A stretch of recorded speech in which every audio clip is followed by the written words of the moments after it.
Hello, my name is Cassie and I auditioned for drama school for 4 years.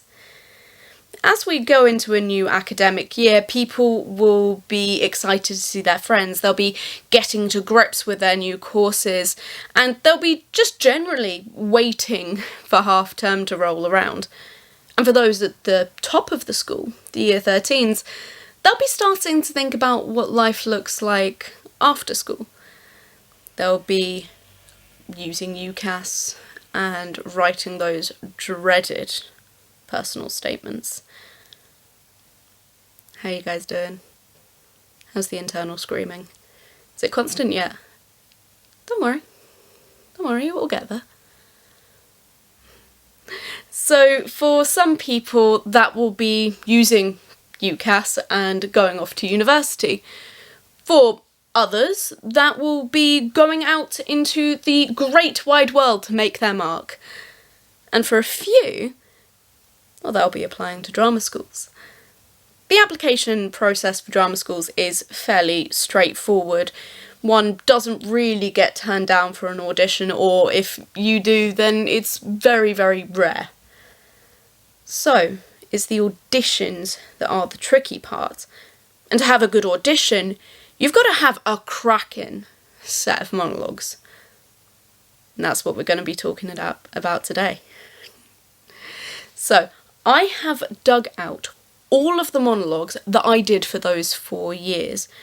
And over the next 2 weeks, we're going to be going through them. And I'm going to be telling you about the play, about the character, about how I found the speech, about whether it was the right fit for me, and whether I would still use it for an audition. This week we'll be looking at the contemporary speeches I used. So let's get started. So let's talk about my first year auditioning. I was 18 and I had 1 contemporary monologue and I had 1 classical monologue. But we're talking about the contemporary monologues today. My contemporary monologue for that year was from Like a Virgin by Gordon Steele, which is a play about a young 16-year-old girl called Angela who is diagnosed with leukemia. Now, I didn't come across this play myself. My friend suggested it to me when we were auditioning for, I think it was Tess of the D'Urbervilles that we were auditioning for when we were 16. And I read the play, I read the monologue, and I absolutely loved it. Thought it was absolutely brilliant. I subsequently did it for my Lambda bronze medal exam, and then I did it for my monologue module at A-level drama. So it just made sense to take something that I'd worked so hard on already to drama school auditions. I did have to cut it down quite a lot because in its original form it's about 3 to 4 minutes, so I had to cut quite a lot to get it down to the 2-minute mark for a drama school audition. Now, do I think it was a good choice for me? Absolutely, yes, I do. As well as her being pretty much the perfect age for me, which can be a little bit tricky to find, she had pretty much exactly the same speech patterns as I did at the time, so it made it very, very easy just to slip into it. As well as that, I was going through a really, really rough time, and so I was very, very angry at the world, as Angela was as well. And this was a monologue where I could just pour all of that anger that Cassie was feeling and put it into Angela. And so it was very, very cathartic for me on a mental health level. Would I do this monologue now? No, I wouldn't, for the simple reason that unfortunately I've just grown out of her. But yeah, it was a really, really, really strong choice for me when I was 18, so, you know, well done 18-year-old me. So moving on to my second year auditioning when I was 19. This year I had 1 contemporary monologue and I had 3 classical monologues. Now, my contemporary monologue was from the play The Gut Girls by Sarah Daniels, which is a play about a group of women in the early 1900s who were working in an offal shed. My character, Annie, about halfway through, has a really heartfelt discussion with one of the other women about what befell her in service while she was in service, and the baby that she had as a result. I used to choose really cheery contemporary monologues. So anyway, I was already fairly familiar with this speech because I'd heard it done at a drama competition that I was taking part in, and at the monologue module where I did Like a Virgin, one of my friends did this speech. So I, as it turns out, had heard it so many times that when the time came to actually sit down and learn the piece, I already knew it, which was really rather helpful for me as someone who can't learn lines. So one of the main reasons that I picked this monologue was because of my casting type. At the time, I was constantly being told that my casting type was period drama because I just had that kind of face. Okay, so I think for that reason, and the side that is a really strong monologue, I think that this was a good choice for me, and I think that it is still a fairly good choice for me now. One thing I will say though, if you are auditioning for drama school, you'll want something that was written in the last 30 years for a contemporary monologue, and this play is now 35 years old. So 8 years ago when I did it, it was fine, but for you, I would avoid this play. Still read it, but don't do the monologue from it. So let's move on to my year at GSA when I was 20. I looked at a lot of monologues in this year, but ultimately I had 2 contemporary monologues and 3 classical monologues. My first contemporary monologue for this year was Alice's speech at the end of Rotterdam by John Britton. This is a play about a lesbian couple living in Rotterdam, and one of them comes out as transgender, which my character Alice finds very difficult to process and come to terms with because she has always liked girls. I don't know where I found this, I can't remember. I probably picked it up at the National Theatre bookshop and just liked what I saw on the back cover. So the National Theatre is a very, very good place to look if you are looking for new plays and monologues. So many of them there. Anyway, this was apparently the hot monologue of that year. I never actually saw anyone else do it, but apparently it was, probably because it had just been on at the Trafalgar Theatre in London, which I was lucky enough to go and see. This was the first monologue that I worked on at GSA, and I think it was actually a really good choice for me.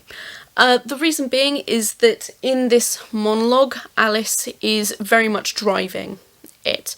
There's no false starts, there's no umming or ahhing. She's just there speaking because it's her time to speak. She's been quietly accepting this whole time, but now it's her time to speak, and you're going to listen to her. It was very like Angela in that sense, and so it was very comfortable for me to get into because I'm good at those types of monologues where someone just bursts and has to speak. This speech I would still take to an audition. In fact, I think it actually suits me better now than it did when I first did it. Who knew?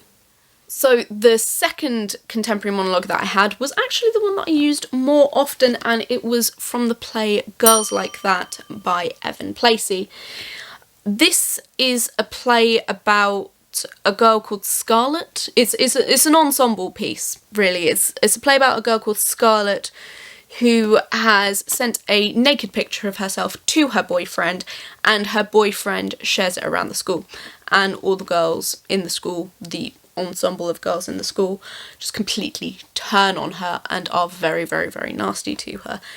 Again, I can't remember where I picked this up. I think it was, again, probably at the National Theatre bookshop around the same time as Rotterdam. Actually, it would have been earlier than Rotterdam because I first read this monologue when I was 18 and looking for monologues to go into my second year auditioning for drama schools. Now, I think this was a very, very good monologue for me. Like Alice, this is very much Scarlet's time for her to speak. We haven't heard anything from Scarlet before this moment. She has no lines. In fact, in the text, there's no indication that we even have to see her before this moment. So this is her time to speak and tell everyone what she thinks of them, and there's nothing they can do about it. Like Angela, though, from a personal level, this was very cathartic for me because I was very severely bullied in secondary school and it felt like I was righting a lot of wrongs. I wasn't originally going to do it even, I was just doing it for myself. But I remember the first time I did this speech, there was so much crying. But ultimately, I'm very, very pleased that I did it, and I think that it was a really, really good choice for me. And like Angela, I think that unfortunately I've grown out of this speech because nearly 10 years on, well, I'm nearly 10 years older than Scarlet at this point, so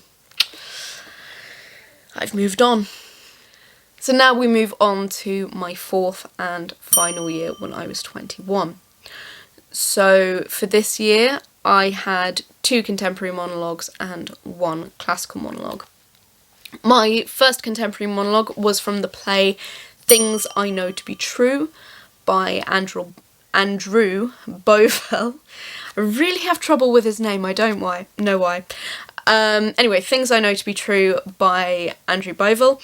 I actually watched this one before I read it as part of my critical viewing course in my first year at university. So what we would do as part of this course is we would watch something on digital theatre in the morning and we'd come back and analyse it in the afternoon as part of our seminar.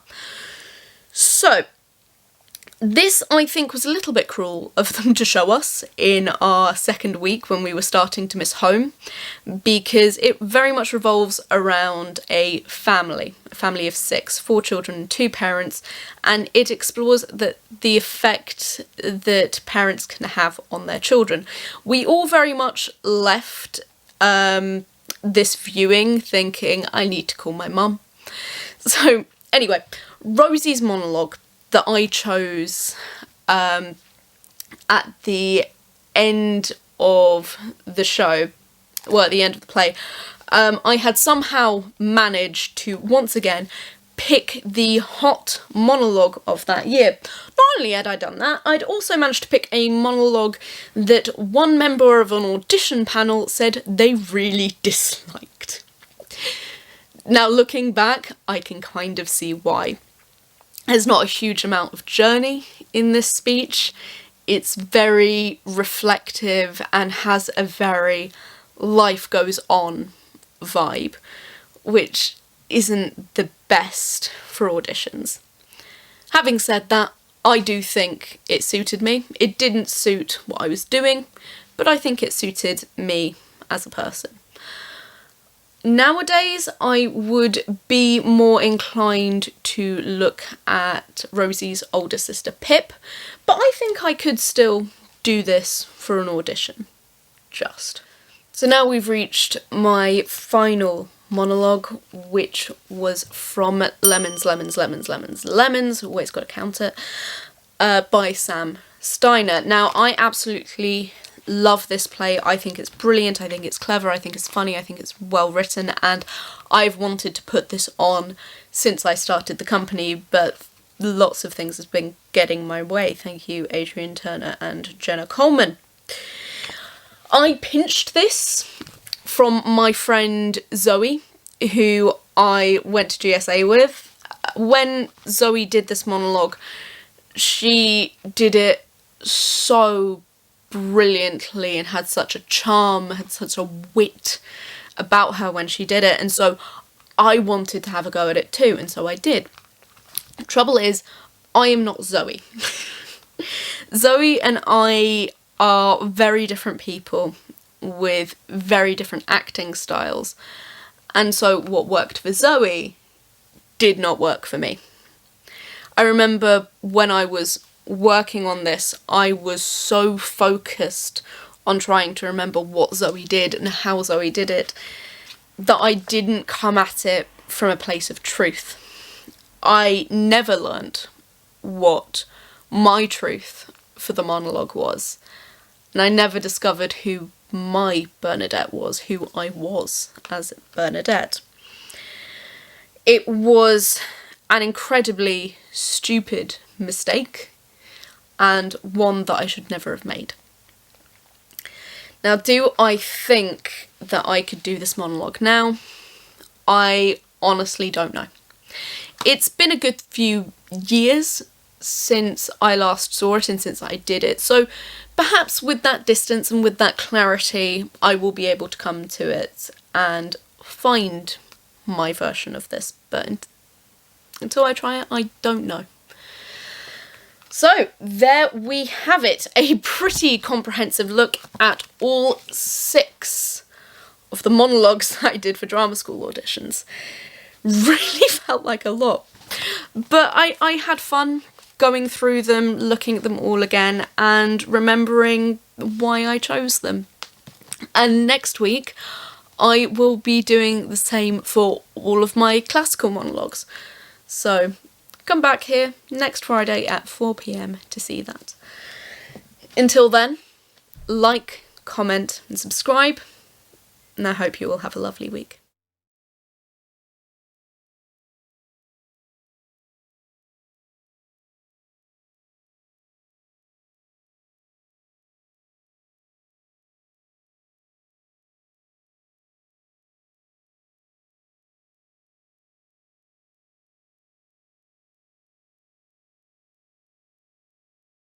Ciao for now.